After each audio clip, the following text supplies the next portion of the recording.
Before God elevates you, He will refine you through these sacred tests. There are moments in life when it feels like heaven is quiet, when prayers seem unanswered, doors remain closed, and the path ahead looks nothing like what you believed God promised you. In those moments, doubt begins to whisper. You start wondering if you misunderstood God, if you missed your calling, or if you were ever chosen at all. But listen closely. Those seasons are not evidence of God's absence. They are often proof of His attention. God does not rush preparation. He never places weight on a soul that has not been strengthened to carry it. Long before He uses someone publicly, He works on them privately. Long before He gives authority, He shapes character. And long before He releases purpose, He allows pressure. What feels like delay is often divine discipline. What feels like resistance is frequently refinement. If your life feels harder instead of easier, deeper instead of louder, quieter instead of celebrated, you may be closer to God's assignment than you think. Because God's process rarely looks like progress at first. It often looks like loss, silence, pruning, and being misunderstood. But every test has a purpose. Every closed door carries instruction. Every tear waters something God is growing within you. This message is not for spectators. It is for those who feel stretched, tired, unseen, yet still holding on to God with trembling faith. It is for the ones who keep obeying even when clarity is missing, who keep praying even when emotions are dry, who keep trusting even when nothing makes sense. God is not wasting your pain. He is training your spirit. Before God entrusts you with influence, with impact, with a calling that touches lives, He will walk you through certain tests, not to break you, but to build you, not to push you away, but to draw you deeper. And if you are willing to stay, to listen, and to endure, you will begin to recognize that this season, yes, this one, is part of how God prepares those He intends to use. Number 1, the test of waiting. Waiting is one of God's most misunderstood tools. We often see waiting as punishment, as silence as proof that nothing is happening. But in God's economy, waiting is never empty. It is active. It is intentional. It is sacred ground where God reshapes the heart of the one He plans to use. God will often give you a glimpse of purpose long before He gives you the fulfillment of it. He allows you to see just enough to awaken faith, but not enough to bypass dependence. Waiting stretches you. It exposes what you truly trust. When progress slows and answers don't come, what rises to the surface is not weakness, it is truth. Waiting reveals whether your faith is anchored in God Himself or in what He can give you. In the waiting season, God dismantles impatience. He removes the illusion of control. He teaches you to walk by trust instead of timelines. You begin to realize that speed does not equal obedience, and delay does not mean denial. God is not slow. He is precise. He refuses to release you into a future that would crush you because your character hasn't caught up yet. Waiting also humbles you. It strips away entitlement and replaces it with surrender. You stop demanding outcomes and start listening for instruction. You learn to pray differently, not just for answers, but for alignment. In this space, God teaches you how to rest without results, how to worship without evidence, how to obey without applause. Some of the deepest spiritual growth happens when nothing seems to be moving. While you wait, God is strengthening your discernment, sharpening your hearing, and teaching you endurance. He is anchoring you so deeply in Him that when promotion comes, it will not shake you. If you are in a season where everything feels paused, do not rush to escape it. Do not resent it. Do not assume God has forgotten you. Waiting is often the classroom where God prepares His servants for longevity. not just visibility. What He is building in you during this time will sustain what He plans to do through you later. God trusts the waiting season with His most chosen vessels. And if He has asked you to wait, it is not because you are unready in skill, but because He is perfecting you in spirit. Stay faithful. Stay present. The waiting is not wasting time. It is preparing destiny. Number 2, the test of obedience without understanding. One of the most refining tests God will ever allow you to face is obedience without explanation. This is the moment when God speaks but does not clarify. He instructs but does not outline the outcome. He asks you to move while your questions remain unanswered. And in that space, faith is no longer theoretical. It becomes personal.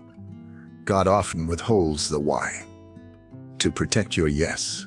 If He explained everything in advance, obedience would be driven by logic instead of trust.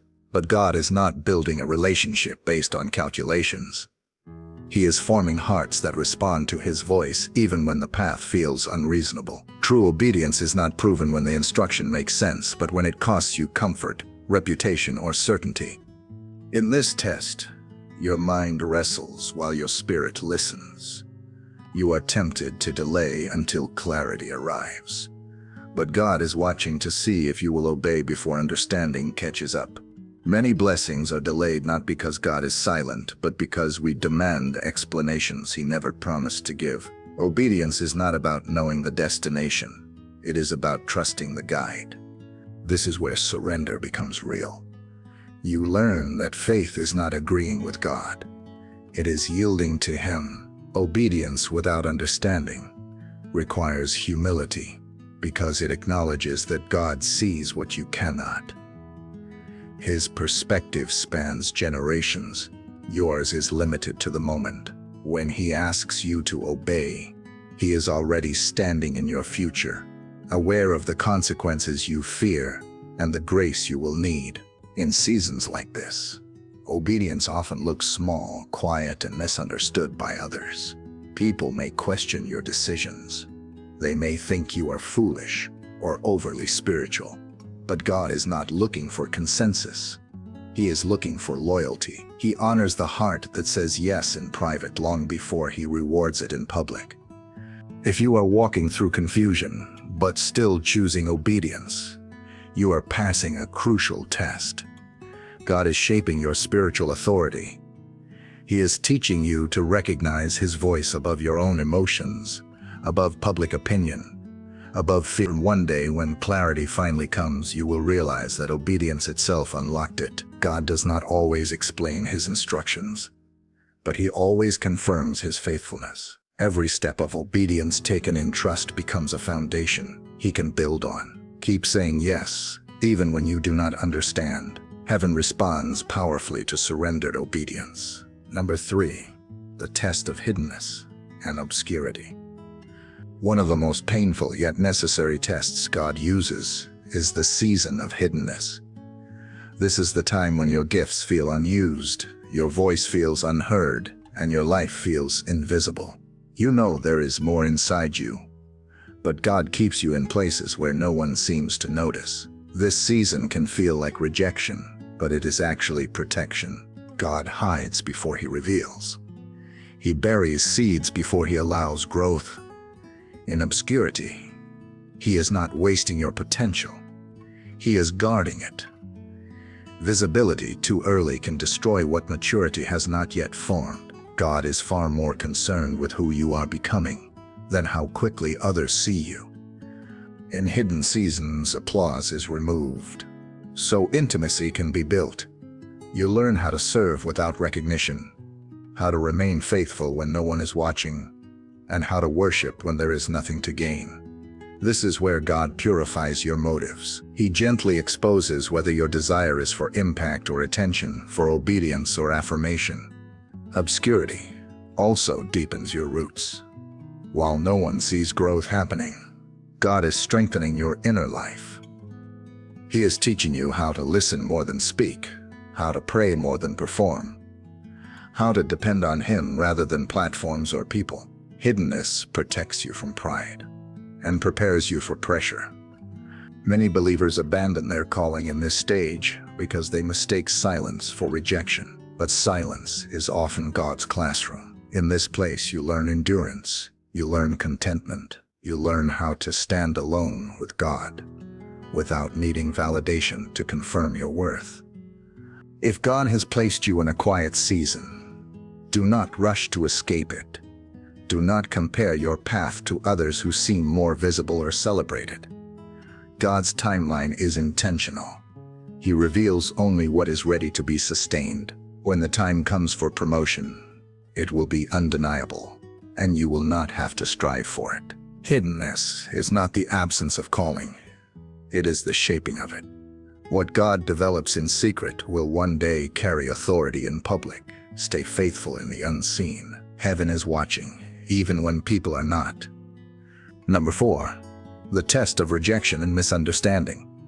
One of the deepest wounds you will face on the road to God's purpose is rejection, especially when it comes from people you expected to support you. God often allows misunderstanding not because He agrees with it, but because He uses it to free you. This test hurts because it attacks identity. It makes you question your worth, your calling, and sometimes even your sanity. But rejection is not the same as disqualification. God permits rejection to sever unhealthy dependence on human approval. As long as affirmation fuels you, people will be able to control you. This test forces you to decide whose voice matters most. When God is preparing you for assignment, He cannot allow your confidence to be anchored in applause. He must root it in obedience. Misunderstanding teaches you restraint. It teaches you how to stay silent when defending yourself feels justified. It teaches you how to trust God to be your vindicator. Instead of trying to manage perception, there is a maturity that only comes when you stop explaining yourself and start standing firm in what God has spoken to you. This test also reveals the condition of your heart. Rejection exposes bitterness, offense, and the temptation to withdraw. God uses this moment to teach forgiveness before promotion. He knows that carrying unresolved resentment will poison future influence, so He allows the wound to surface not to harden you, but to heal you deeply. Many people were rejected right before they were released. The rejection was not a setback, it was a separation. God was removing voices that could not follow you into the next season. Some people are assigned to your preparation, not your destination. When they misunderstand you, it often signals that God is shifting your environment. If you are facing rejection right now, do not internalize it as failure. Do not shrink back. Do not abandon what God has placed in you. Let God refine your response. Let Him teach you to love without needing agreement, to forgive without apology, and to move forward without validation. Rejection is painful, but it is also powerful. It clarifies calling. It strengthens discernment. And when you pass this test, you no longer need people to believe in you, because you have learned to fully trust the one who called you. Number 5, the test of suffering and brokenness. There are depths of faith that cannot be reached through teaching alone. God uses suffering and brokenness to shape places in you that success never touches. This test does not feel holy while you are in it. It feels confusing, painful, and deeply personal. Yet it is one of the most powerful tools God uses to prepare those He intends to use greatly. Brokenness strips away self-reliance. It removes the illusion that strength comes from ability, knowledge, or experience. When life fractures your plans, your expectations, or your sense of control, you are forced to lean on God in a way you never had to before. In this place, prayer becomes less formal and more desperate. Worship becomes less polished and more honest, and faith becomes less about certainty and more about surrender. God does not cause suffering, but He redeems it. He enters your pain and uses it to soften your heart, rather than harden it. Through brokenness, you gain compassion that cannot be learned in comfort. You begin to see people differently. You stop judging struggles you have not lived through. You listen more carefully. You love more gently. This is how spiritual authority is formed, not through perfection, but through empathy. Suffering also humbles ambition. It teaches you that calling is not about elevation, but about service. Many people want the platform, but few are willing to carry the weight of people's pain. God allows suffering to enlarge your capacity to carry others without losing yourself. He shapes you into a vessel that can hold both truth and tenderness. In broken seasons, God often feels closest even when circumstances feel darkest. That is because He draws near to the crushed in spirit. He is not impressed by strength. He responds to surrender. When you bring Him your weakness without masks, He meets you with grace that sustains you. If you are walking through suffering right now, do not assume God has stepped away. He may be closer than ever. He is not wasting your pain. He is reshaping your heart, refining your compassion, and forming a depth in you that will one day bring healing to others. Brokenness does not disqualify you. It prepares you. What breaks you open also makes room for God's power to flow through you. And when He uses you, it will not be because you are untouched by pain, but because you were faithful in it. Number 6, the test of purity and motive. Before God releases influence, He examines intention. This test goes deeper than behavior. It reaches the hidden reasons behind your obedience. You may be doing the right things, saying the right words, serving faithfully. Yet God still pauses the process, not because your actions are wrong, but because He is refining why you do them. God cares deeply about motive, because motive determines direction. Two people can walk the same path and end in very different places depending on what drives them. Ambition can look like calling. Passion can hide pride.